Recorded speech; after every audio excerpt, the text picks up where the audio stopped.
प्रकृति से जरूरत भर लेना है सजग जीवन का आधार।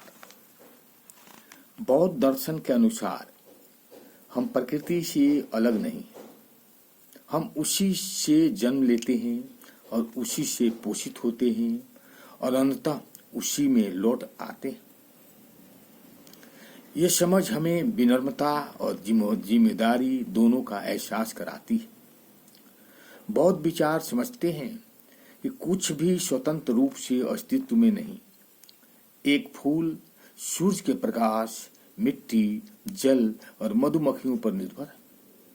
बादल सागर पर निर्भर है, सागर वायु पर, और हम भोजन, वायु और असंख्य जीवों की करुणा पर। इस दृष्टि से पृथ्वी पर कोई स्थिर वस्तु नहीं, बल्कि जीवन के संबंधों का एक जीवित जाल है।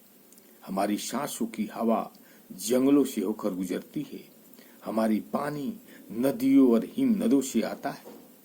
ध्यान और नैतिक जीवन के माध्यम से हम इस भ्रांतियों से ऊपर उठ सकते हैं।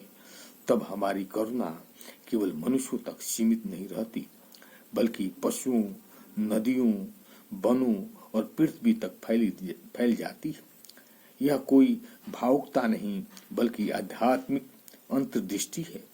यह समझ है कि सभी जीव परस्पर जुड़े हुए हैं।